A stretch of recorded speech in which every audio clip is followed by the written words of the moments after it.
When I initially started to deconstruct my faith, I was very interested in all of the arguments for God's existence. But as I continued in my exploration of these arguments for God, I noticed that they really haven't changed in a long time. And there's like these basic few arguments that a lot of religious apologists use. And these arguments can be used and tailored for specific religions. So anytime anybody has ever told me, well, you just don't know the arguments for God, or you don't know this particular argument for God, I can guarantee you that I've heard it before, even if you've repackaged it. Today, we're going to be looking at somebody regurgitating these very common arguments for God. They even mention how these arguments haven't changed in 2,500 years. I've heard all of them, and all modern arguments really reduce down to what I feel are these arguments that are presented in the video. We're only going to be addressing half of the video today, and then we will be addressing the other half of the video some other time down the road. But if you want to fuck around and find out how these arguments for God totally failed to prove that God exists, then please stay tuned. What's up, heathens? How y'all doing? I'm the Godless Engineer, and I critically analyze apologist claims to give you the best arguments and information so that you can stand up and use your voice. Like I said, today we're going to be taking a look at a YouTube apologist, the Redeemed Zoomer, as they lay out all of these different arguments for God. And like I said in my intro, when I was first deconstructing, I was very interested in all of the arguments for God, but once I found that the arguments for God's existence are actually quite small, like the amount of arguments are quite small and limited, but also any of the new arguments that are formed for God's existence seem to be repackaged versions of these basic arguments. And really, all arguments that apologists use now have not really changed since Thomas Aquinas. True, they have probably refined the argument a little bit more, but they really haven't overcome the same problems that Thomas Aquinas had with his proofs for God's existence. Well, if you're ready to take a dive into these arguments for God, so am I. So let's get this shit show started. Unless you're raised in a Baptist Sunday school, you probably think that if you believe in God, you should be able to explain why. Luckily, Christians and other philosophers have been answering this question for over 2,000 years.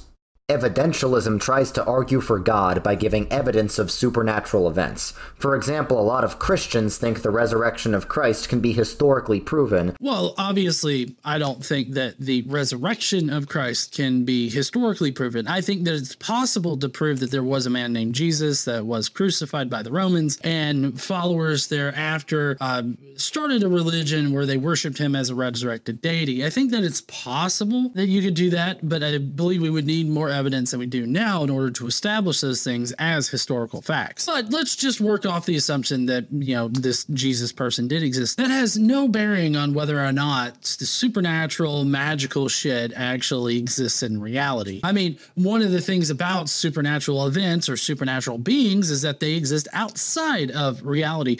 But the crazy thing about most religious claims now is that they claim that this God or this supernatural being has an effect on this reality. We should be able to detect this. We should be able to prove it in some kind of way. That's what this evidential argument that's initially being discussed here, it tries to do. But the problem is that the evidence that they normally present in order to support their conclusion that either Jesus Christ rose from the dead or that God exists, they don't typically actually support the conclusion that they're coming to. And that's my problem with this entire argument here. And I feel like the evidential argument would be the argument that would convince me that either God exists or Jesus exists, because really all atheists want is just evidence that God exists, and that would be contained in this particular argument here, actually providing evidence. And I believe you're going to see here in a minute what I'm talking about with when I say that typically the evidence that they present doesn't actually support the conclusion that they're coming to. Normally this evidence, while it makes sense to them, is not actually evidence, or it is evidence, but it isn't evidence of what they are claiming it's evidence of. But from a scientific perspective, if the supernatural does exist, then we should be able to detect it. We have yet to be able to detect this supernatural nature of this extra reality, this something that exists beyond reality. We've not been able to actually discern that. So if we don't have any evidence for it, should we believe that it exists? I don't think that we should. Because there were a lot of eyewitnesses who all died for their faith, and generally people don't die for something they know isn't true. Well, I mean, that's not true. Obviously, this has been said many times before. People can die for a lie. Like, there's nothing crazy or unreasonable about it. And there have been plenty of people that have died for lies in the past. Like, somebody could threaten your life unless you gave up this person or gave up this group or something like that. And you would lie and say, oh, I don't know where they are, or I don't know who they are, or or tell them a different location. And then you just end up getting killed anyways. I believe that would be dying for a lie. So if these people really did believe in what they experienced, they wouldn't be dying for a lie, which is actually what I'm saying about these first Christians. They literally believe that Jesus did resurrect from the dead, but just because somebody believes something to have happened doesn't mean that it actually did happen. And also, we don't have any firsthand eyewitness accounts of Jesus either resurrecting or being crucified or anything else. All we have are later people that are proclaiming that this resurrected Jesus has been seen only by them, a specific group of people, the apostles. Now, these apostles sincerely believed in the resurrection of Jesus, so this whole they wouldn't die for a lie thing just makes literally no sense as a way to actually establish historical facts. In any case, he's claiming that there are a lot of people that say this really happened. And as I said before, just because a lot of people say something, and it's not even that, like, it's not even, we have a lot of records of people saying that this happened. That's not what we have. What we have is one person, like in actual evidence, we have one person claiming that a bunch of people saw this and claiming that there were all these apostles going around because they had revelations of Jesus. And these were very personal experiences, which we will get into here in a little bit. But just because somebody claimed a ghost popped up and told them to follow him and believe in him and they will get this magical mansion in the sky doesn't mean that it's actually real. And so this goes back to the whole thing of, well, is this actually evidence? And in this case, no, it's not. But even if we consider this evidence, it doesn't actually prove the conclusion that Jesus resurrected from the dead. Sometimes people give evidence of supernatural things like demonic possessions, where people start speaking in languages they don't know, or near-death experiences where people see things outside their body that they shouldn't have been able to see. These are not actually verified things. The demonic foes person is obviously a Christian. Even if he is like a PhD psychologist and all this other stuff, he's very much trying to affirm a certain position that he had prior to this. And so that being a pop level book, and even though it's coming from a doctor, that means that it's not going to be like peer reviewed or anything like that. There's not going to be any kind of good evidence in that. So that's not actually evidence of anything. That's evidence of good marketing and somebody that's definitely got a niche group that they're trying to sell these fantastical stories to. This has been the rage since like the 70s or so, when demonic possession was like really popular and stuff. This is still just sort of the trailing trend of that particular popular movement. And so there's that. And then there's the near-death experiences. We don't actually have any scientific studies that have proven that near-death experiences are real. You obviously have religious apologists out there that try to convince people that they are real, but any actual scientific studies have shown that people don't have real experiences after they die that would prove a soul exists and that this, other supernatural aspect to our world actually does exist. There was a really famous study that was done in order to test whether or not people actually floated outside of their bodies. And that what they did was they wrote something on a piece of paper that was on above a light or something near the ceiling. And the only way anybody would ever be able to see it is if they actually left their body after they died and they rose up above it to see it. Nobody has ever passed that particular test under scientific study conditions. So that we don't have any reason to believe that there exists a soul or a supernatural aspect to our consciousness. So that right there is not evidence of anything. Yeah, he actually hasn't produced any evidence whatsoever for a belief in either Jesus or God so far. We're very little ways into the video, so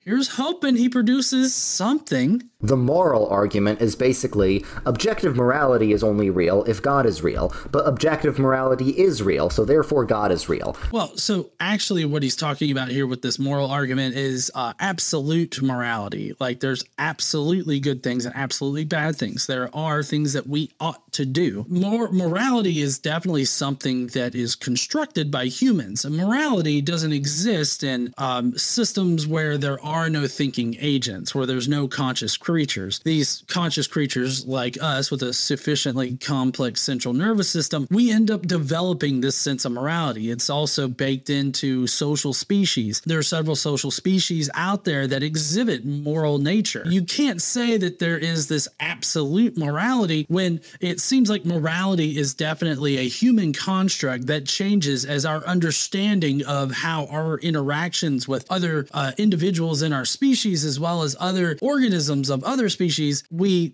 refine this sense of morality. We teach it to our children. As our societies progress, our moral landscape changes. And we actually see this in history in several different ways. There's slavery, the LGBTQ acceptance, or the treatment of women. Like, those are three popular ones that you normally like to bring up because there's just such a dynamic landscape of the different moral codes that have popped up in history. And with such a dynamic set of moral foundations that have governed those three topics, and God speaking directly in the Bible about those topics specifically, I feel like that means that your particular version of God doesn't actually represent any kind of absolute morality. I think that you can be objective about your moral foundation, like regardless of how this is going to affect you, does it positively affect or negatively affect all those around you in the society that you exist within? You can be objective about your moral foundation without that moral foundation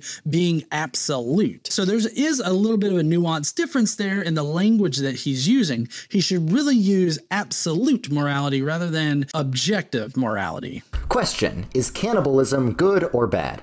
I think it's good. I think it's bad. I think it's good. I think it's bad. Which one of them is correct? With a lot of assumptions for this question, it's easy to say, yes, it's bad. With the connotation generally that cannibalism brings up, being that people aren't, being eaten of their own free will, but that has happened on occasion. There's actually a whole community out there of those people that either cook or want to be cooked and eaten. We actually saw that on a documentary, one of those true crime things. I think that I would need more information as to what you're talking about as far as cannibalism goes, because like in a situation like that soccer team that got trapped in the Andes and from a plane crash, they ended up having to consume some of their dead other soccer players, like their dead teammates, in order to survive in the mountains. And the Donner Party is another example. Like, they ended up having to cannibalize some people in their group, and this was all for survival. So is cannibalism good in those situations? I think that maybe in those situations it might have been necessary, but I don't think that it was necessarily good or bad. I think that at that point it would be morally gray. So I don't think that this has like an easy answer here, but I want to emphasize this on the Bible. How can you justify that cannibalism is bad? Now, obviously there are writers of the Bible that have sort of insinuated or implied that cannibalism isn't a good thing and that people shouldn't do it. But the curious thing here is that this guy, Redeemed Zoomer, is trying to say that, well, God establishes this absolute moral foundation of what is good and what is bad. And then he chooses this particular question to debate this topic on, for which God makes no mention of in the Bible. I looked, I found mentions of people consuming flesh, which could be interpreted as either metaphorical or literal. And then not only that, but you definitely have in the Christian faith a kind of cannibalism that happens when you eat the flesh of Jesus every Sunday through the communion wafer, cracker, whatever. And in a sense of like Catholics and maybe some denominations of Protestants out there, they believe in transubstantiation, meaning that communion wafer literally turns into the flesh of Jesus after you consume it. And then obviously the wine literally turns into his blood. It's just kind of weird to like debate this particular topic. Like, I'm not exactly sure which side he's on for this, because I would think that cannibalism is bad asterisk unless God says to eat his son. Like, I feel like it has a very large caveat on his understanding of the Bible, depending on how he thinks about the communion thing. But Jesus definitely said that I am the bread of life, eat of me, and all this other shit. It's just, this is a really weird question to kind of bring up to debate the morality of cannibalism. And he's not really giving us any kind of indication under what conditions this cannibalism is happening. Is it to affirm a belief in God and to eat of Jesus's flesh? I mean, in that case, he would probably say the cannibalism would be good. But under other situations, like, somebody is being killed in order to be eaten, yeah, that would be bad. It's all very nuanced, and it depends on the situation coming up. Now, it's not to say that I don't think that there are things out there that are like absolutely like abhorrent and horrible, like raping somebody or forcing somebody into sexual slavery. I think that those things are abhorrent and should never be practiced, and they should never be, a good thing. But the weird thing is that in the Bible, God actually commands the taking of sexual slaves and commands the raping of women through forced marriages and literal raping of prisoners of war. Numbers 31 comes to mind off the top of my head, but there are other examples of that in the Bible. That's why the moral argument definitely makes me feel superior to God, because God seems to have a really fucked up sense of morality.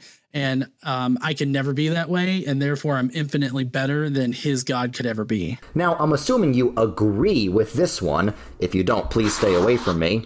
But how do you know that he's actually correct? How do you know that these aren't just different opinions? Well, I mean, yeah, they would be different opinions. And you can tell that people have different opinions on these things. There's no absolute, record of what is good or bad that exists. Even in the Bible, there's no commandment from God that you should not eat another human being.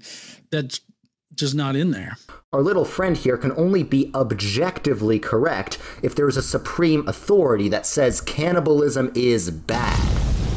And that supreme authority is what we would call God. Well, no, he means absolutely correct again, not objectively correct. A supreme authority, I feel like, this supreme authority, you would have to prove that supreme authority exists. But even so, your supreme authority doesn't give us any kind of clear indication as to an answer on this question, was whether or not cannibalism is bad. And it kind of seems like even if you could make an argument that cannibalism is bad because God says so, which isn't in the Bible, but if you could make that kind of argument, you would have to put a large asterisk next to it, except for when God says that it's okay and you should definitely eat his son's butthole. The cosmological argument is basically that something must have caused everything else.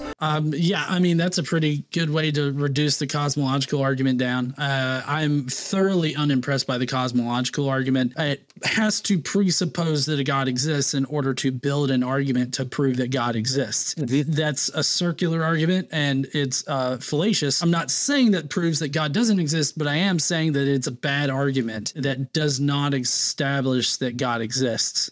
Everything that happens has a cause, and that has a cause, and that has a cause. So where does this go? Does this go on forever? That's not possible. At some point, there needs to be a first cause of everything else. Well, so here he's claiming that an infinite regress is impossible, but we actually haven't been able to prove that. I mean, between any 2 points in space, there's an infinite regress of points between the two. You can subdivide this space down right here to infinity. So infinities definitely exist, and infinite regresses are not impossible. We're just currently living in or experiencing the universe at a particular point that extends in infinite directions on both sides. That doesn't mean that this instance could never happen. It just means that we are at a particular point in existence and we're experiencing it, and it doesn't matter if we can see the end one way or the other as far as like on a timeline goes, because it could infinitely extend on into the past. There's nothing that prevents that. So he is actually making a claim that he needs evidence for, and that claim would be that infinite regresses are impossible or can't exist, and that there needs to be some kind of first cause. And I really don't think that exists. Also, on a quantum level, effects can come before their causes. So like, we don't exactly know like if anything definitely needs a cause. All of this could have just started happening one day or whatever. Like, there's nothing nothing that prevents that from actually happening. But of course, he needs there to be a first cause. But like for this universe to exist, obviously the universe had to inflate at one point. But what occurred before that? I mean, we don't know, and we'll never know. We don't know if it extends infinitely into the past there, or if there is even a past for it to extend into. There's just a lot of things about this reality that we simply do not know.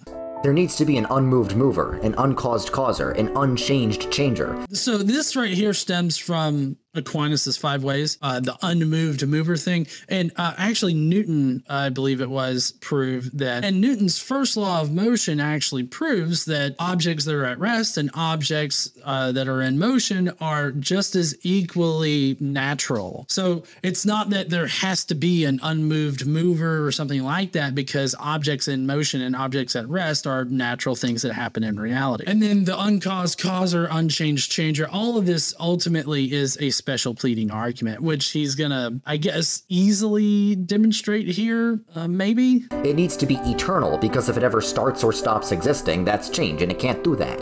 It needs to be outside the universe, because everything in the universe is caused. It also needs to be all-powerful, because if it can't be moved, but it can move anything else, that means it's all-powerful. And this is what we would call God.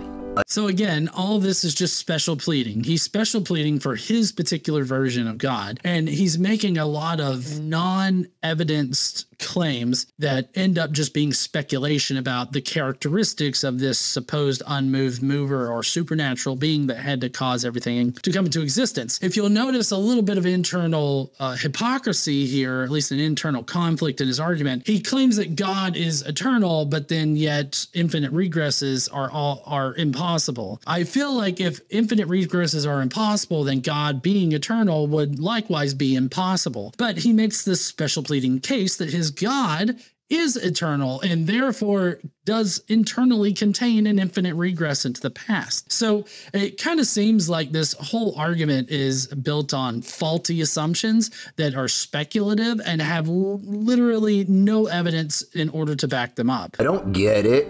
Okay, let's make it even harder then. Everything is a mixture of act, meaning what it is, and potency, meaning what it could be. For example, a baby actually is alive, and it could be an adult. An apple actually is red, and it has the potency to be eaten. So if you eat an apple, you're actualizing its potency to be eaten. But you also are a mixture of act and potency. For example, you have the potency to be strong, but you're not. Anytime something changes you, it's actualizing a potency in you. Anytime a change happens, you have one thing actualizing another, but you can't go back forever, so eventually you need to go back to an unactualized actualizer, which we call God. Right. And no matter how fancy you dress up this argument, no matter how complicated you make it, it's still special pleading for your God. You're just, explaining it in a more complex way that you're special pleading for your God. And that's never going to be convincing, especially to an atheist. Now, you might find religious people to be convinced by this. So it's more like one of those marketing campaigns where you're reassuring people that bought your shitty car that you should be happy that you bought this shitty car and feel secure that you bought this shitty car.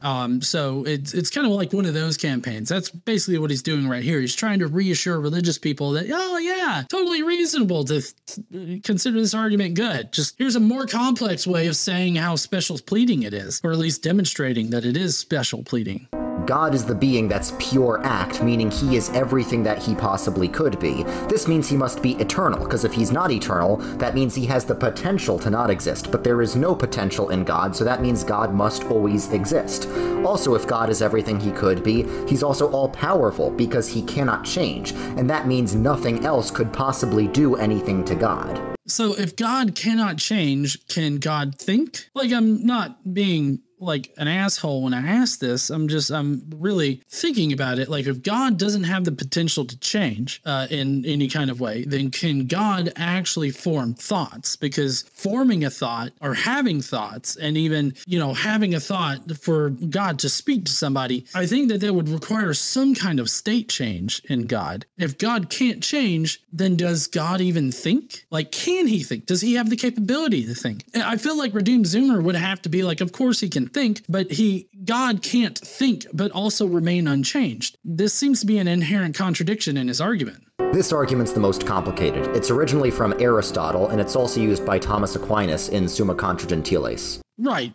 these are old ass arguments that have been refuted time and time again. But religious people, religious apologists like Redeemed Zoomer here, thinks that they're good arguments. And I guess maybe they were convinced by these arguments, or maybe they heard these arguments after they already believed in God. And so this just reinforced their belief in God. I feel like if you actually take a critical look at these arguments, you would find that they are not all that convincing and they have a lot of problems. Hence the fact that they come from some old fucks a long time ago. Pascal's wager is much simpler, and it's more of a thought experiment than an argument. Oh my fucking God. I can't believe Pascal's wager made the list, but holy fucking shit. This is by far the worst. Like putting on a totem pole of like good arguments for God, this one's like right near the bottom. I'm sure that there are worse arguments than Pascal's wager. I'm sure this guy would probably try to find a worse argument and try to portray it as good. But don't worry, this guy has William Lane Craig behind him because William Lane Craig thinks that this is a good argument too, and he's a PhD, so obviously it's got to prove that God exists, right?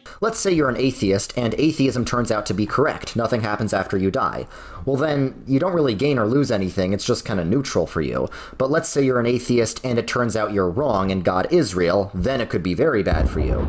Now let's say you believe in God and it turns out atheism is correct. Well, then you still don't gain or lose anything. It's just neutral. But if you believe in God and God is real, then you could gain everything. So between these two possibilities, which one do you want to bet on? This one gives you a much better chance. So it's better for you to believe in God. Well, it doesn't really give you that much better of a chance, though, because you have to be very specific about what you believe in God. And so for this guy's particular faith, you have to not just believe in God, but you also have to believe in Jesus and a sacrifice and all that in order to get into heaven. There's no way for you to get into heaven by just simply believing in Yahweh.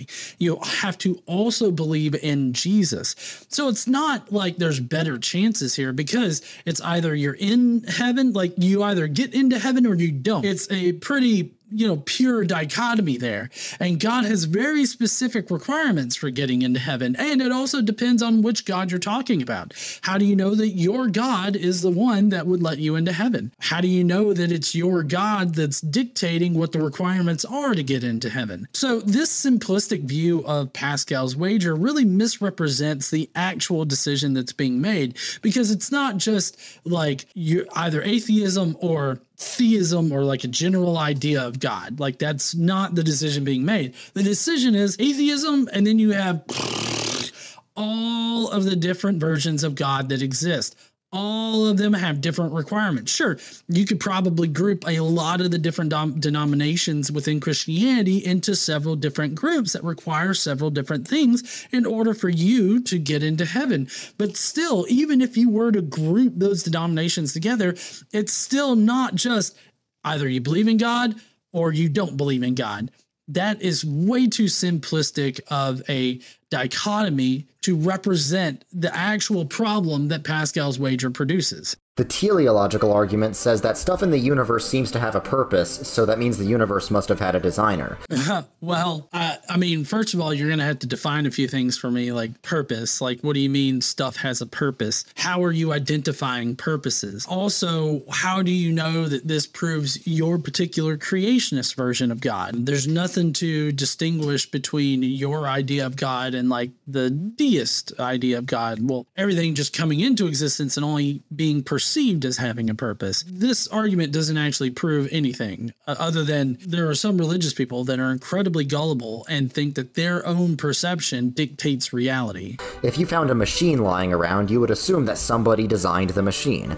So the teleological argument tries to argue that the universe works like a machine, so somebody must have designed the universe. Well, I get that. But there's a major difference between like a universe, like what was pictured on the screen, and a machine that was obviously designed and built by humans. Mainly that we don't have natural processes to explain how the man-made machine would have come into being without the need for some intelligent agent to put it together. Whereas natural processes are at work in forming universes and forming solar systems and forming stars, planets, all of that. If we have a natural process, process that explains how something came together or how something was produced or how something occurred, then we don't need a God in order to explain it, because natural processes just work because that's a part of nature. Nature just operates. It doesn't need a supernatural guide in order for those things to happen. Otherwise, due to the teleological argument, redeemed Zoomer should believe that God is still responsible for rain to occur. Does redeemed Zoomer do rain dances, butt-ass naked out in the parking lot where he lights a tire on fire and he shouts tongues and he hopes that it rains? I sincerely doubt it. God is not responsible for the water cycle. God's not responsible for the rock cycle. God's not responsible for any natural process that we've been able to identify, because there's no magic in that. It's just the way that nature works. And typically, whenever I bring this up, the apologist on the other end would more than likely claim that, well, God is required for natural processes to occur or for the natural world to even operate. And all this is doing is providing a speculative presumption that God is necessarily required, but what they don't have is evidence that God is required. There's no evidence that suggests that a supernatural magician is needed for rain to occur. I don't know why they do rain dances, honey. We should ask Redeemed Zoomer why he likes to dance in the parking lot butt-ass naked around a flaming tire, speaking in tongues, hoping God will put it out. Sounds fun? I don't want to see his bare ass out there. You want to dance around naked outside? Let's do it, honey. Maybe it'll rain. Things in nature, like the human cell or the ecosystem of the world, are very complex and they work like a machine. Now, Darwinian evolution can explain why that is. Well, first of all, evolution just explains the change in frequency of alleles in a group of organisms over time. That's all that evolution does. We would have other explanations for like how cells came together and all this other stuff. We would have chemical explanations for those things, like with the RNA world and the DNA, coming about. Like those would be chemical explanations. Those aren't evolutionary explanations. Now, those would give rise to the evolution that occurs. To suggest that evolution would need to explain like the Earth's ecosystems or the human and animal cell, as well as other kinds of cells, prokaryote, eukaryote, all this other stuff. I think that you're just totally misapplying the scientific concept of evolution here. So basically, he is actually saying that, oh, well, science can't explain these things, or that our scientific understanding of reality can't explain these things, but these things are easily explainable by science. The Earth's ecosystem, we can explain Earth's ecosystem with science, not just evolution, mind you, but with the full breadth of scientific knowledge. Same thing with the human animal cell, prokaryotes and eukaryotes and any other kind of cell that could exist like in the future or anywhere else in the universe. We have scientific explanations for how those things would come together. We can explain those things. And I feel like Redeemed Zoomer is only framing this particular part of the video as evolution versus God because that's what he needs for his narrative. That it has to be uber specific evolution because he perceives evolution to be an argument against God. Like God doesn't exist because evolution happened, which is not an argument that either should be used or really is in use. I can't think of a single person that says evolution happens, therefore God not real. Like that's just not an argument that's being used. And if you are using that argument, please stop. But there's also things Darwinian evolution can't explain, like the 4 constants of the universe. There are physical constants like the gravitational constant and the electron charge, the strong nuclear force and the weak nuclear force that are perfectly fine-tuned, such that if they were even the slightest bit different, the entire universe would immediately collapse in on itself. There's literally no way that he can know this. And instead of me telling you or explaining to you how these constants,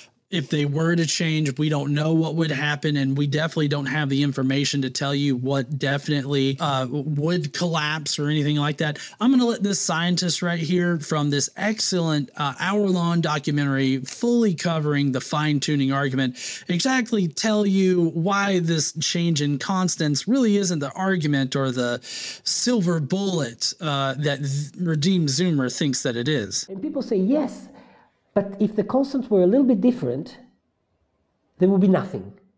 And that's incredible intellectual arrogance and stupidity, because nobody would be able today, from the standard model, to predict chemistry and life. Nobody at all. So how do you know what would happen if you change a value of the of a constant? Imagine you change the mass of a quark, a coupling of the Higgs a little bit.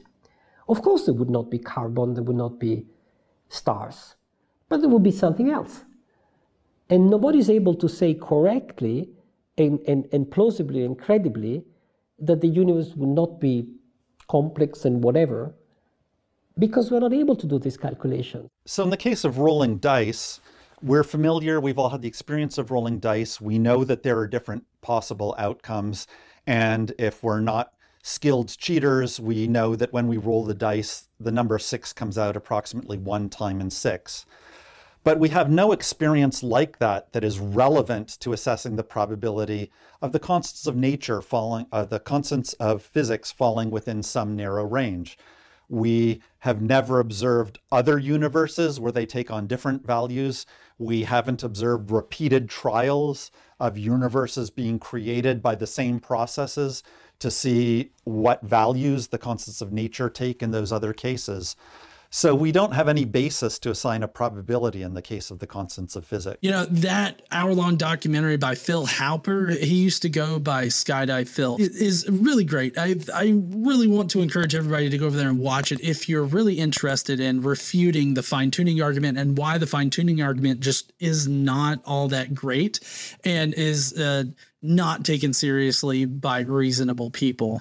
So definitely check that out. All right, heathen. So that's going to be it for this first half of reviewing the Redeemed Zoomers video. We got to the ontological argument is next. So definitely tune in next time if you want to hear why the ontological argument is totally bunk and does not actually prove God. What did you think about this particular video? I was not convinced by any of the arguments. I've heard all of these arguments before during my deconstruction. I definitely examined every single one. I listened to debates where both sides were offering their perspectives on these arguments, and it just seems like the religious apologists were always straining to make these arguments work for them, and the atheists were always able to easily point out the flawed methodology that they used or the fallacies that are contained within these arguments, not necessarily meaning that God has been disproven, but more importantly, God has not been proven yet. And that is what you should focus on, is the fact that God has not yet been proven. So there's no reason to believe in that God or any God for that matter. So thoroughly unimpressed, heard all of it before, and I'm sure that most atheists have heard all of these arguments before, but I'd love to know what you thought about Redeemed Zoomer and his first arguments here. Do you think any of them are actually on the money? Do you think that they actually prove God? Let me know down below in the comments. And while you're down there, why don't you smash that like button and subscribe if you like this kind of content. Don't forget to stand up and use your voice. Bye, heathens.